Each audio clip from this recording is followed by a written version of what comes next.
या स्टूडेंट, इस क्वेश्चन को अगर हम देखते हैं, ये जेई एडवांस 2012 का पूछा हुआ क्वेश्चन है। इसमें कहा गया है कि for the resistance network shown in the figure choose the correct options. यानी यहाँ पर हमें मल्टीपल करेक्ट ऑप्शन का क्वेश्चन दिया गया है और इसमें हमें जो भी करेक्ट ऑप्शन है उसको चूज़ करना है। ठीक है, तो अगर आप इस नेटवर्क को ध्यान से देखोगे तो आपको ऐसा दिखेगा कि इसका जो इनपुट टर्मिनल और आउटपुट, ये जो दो टर्मिनल दिख रहे हैं आपको, ये एकदम से सिमेट्रिकल दिख रहे होंगे। और अगर इनपुट और आउटपुट सिमेट्रिकल है तो वैसे सिचुएशन में ये सब कुछ एज इट इज हमें सिमेट्रिकल दिख रहा है इनपुट और आउटपुट पे, तो हम कह सकते हैं कि जो इस पॉइंट का पोटेंशियल होगा वही इस पॉइंट का होगा। यानी हम कह सकते हैं कि हमारा Vp जो होगा वो बराबर होगा किसके, VQ के, एंड हमारा Vs जो होगा ये बराबर होगा किसके, Vt के। यानी S और T का पोटेंशियल बराबर होगा। अब अगर इन दोनों का पोटेंशियल सेम हो गया तो इसका मतलब है कि करंट जो होगा हमारा, करंट इन 1 ओम जो हो जाएगा ये हमारा 0 हो जाएगा, क्योंकि जब दोनों इस पॉइंट और इस पॉइंट का ये और इसका पोटेंशियल जब सेम हो गया और इसी तरह इसका और इसका पोटेंशियल सेम हो गया तो बेसिकली पोटेंशियल डिफरेंस जो होगा 1 ओम के अक्रॉस वो 0 हो जाएगा। और जब पोटेंशियल डिफरेंस 1 ओम के अक्रॉस 0 हो गया तो उधर से कोई करंट नहीं, और अगर उधर से कोई करंट नहीं है तो वो पाथ ही हमारा किसी काम का नहीं है। अगर पाथ उधर से वो हमारा किसी काम का नहीं है तो हम इसी नेटवर्क को कुछ यूँ रिप्रेजेंट कर सकते हैं कि यहाँ से हम एक रेसिस्टर यूँ लेके आ जाएं, फिर ये लेकर के आ जाएं, फिर ये हम लेकर के यूँ आ जाएं, ऐसा कुछ, ऐसा और कुछ ऐसा, इस तरीके से। और ये हमारा हो गया बैटरी जो कि कितने का है, तो 12 वोल्ट का।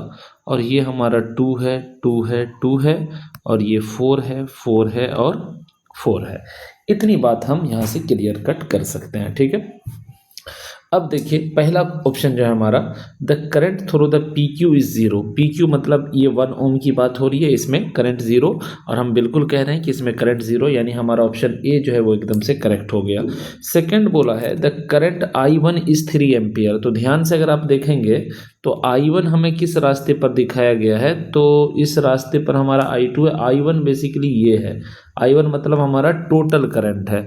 तो अगर हमें टोटल करंट निकालना है तो एक तो तरीका है कि मैं इधर की भी करंट निकाल लूँ, इधर की भी निकाल लूँ और दोनों को ऐड कर दूँ तो ये हमें I1 मिल जाएगा। ठीक, या फिर हम टोटल रेसिस्टेंस निकाल करके I1 को हम कैलकुलेट कर सकते हैं। तो टोटल रेसिस्टेंस निकालें तो ये तीनों जो है, और इसी तरीके से ये जो तीनों है, ये तीनों सीरीज में दिख रहा है, तो हमें ये नेटवर्क कुछ ऐसा मिल जाएगा कि 2 + 2 + 2 करेंगे तो 6 ओम, और इसी तरीके से इधर करेंगे तो हमारा 4 + 4 + 4 यानी 12 मिल जाएगा, और ये हमारा 12 वोल्ट की बैटरी हो गई।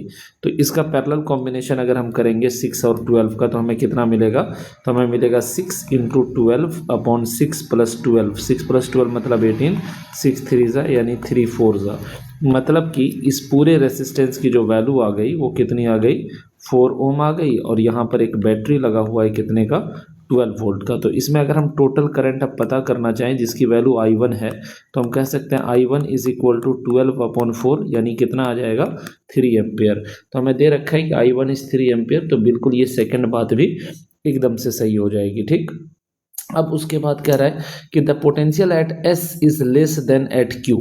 अब देखिए इस पॉइंट S और इस पॉइंट Q के पोटेंशियल की बात की जा रही है। ठीक, तो हम क्या कह सकते हैं, असल में देखा जाए तो हम कह रहे हैं कि ये पॉइंट और इस पॉइंट के पोटेंशियल को कंपेयर करने के लिए कह रहा है।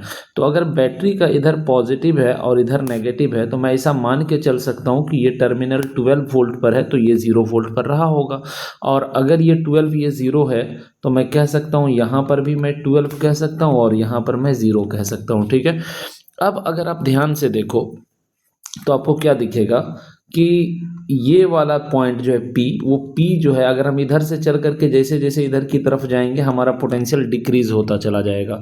यानी 12 से जैसे जैसे हम इस राइट की तरफ बढ़ेंगे, या कह लीजिए इस पॉइंट से हम जैसे जैसे राइट की तरफ बढ़ेंगे तो राइट की तरफ बढ़ने से हमारा पोटेंशियल घटता चला जाएगा, और पोटेंशियल घटेगा तो सबसे ज़्यादा पोटेंशियल इस पॉइंट का, फिर इस पॉइंट का, फिर इस पॉइंट का। यानी कहने का मतलब आप ये कह सकते हो कि Vp जो होगा वो Vp = होगा किसके, Vs के।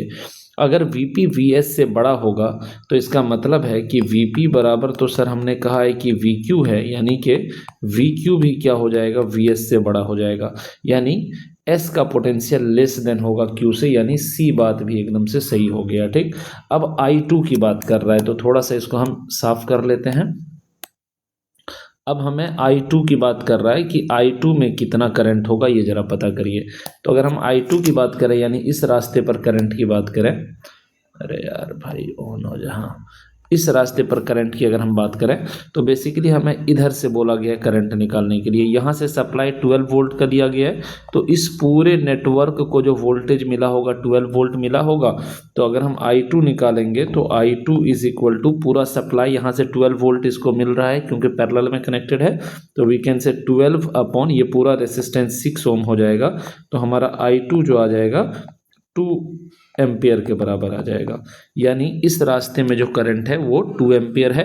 और अगर हमसे ये पूछा होता तो हम कहते कि ये करंट, ये जो टोटल करंट है ये 3 एम्पियर है सर, इधर 2 गया है तो इधर 1 एम्पियर हो जाता, बट खैर हमसे ये सिर्फ पूछा है तो हम कहेंगे I2 is equal to 2 ampere एकदम सही है, यानी कि ऑप्शन डी भी हमारा जो है वो करेक्ट हो जाएगा, यानी इसमें 4 के 4 ऑप्शन सही है। ठीक है, थैंक यू सो मच।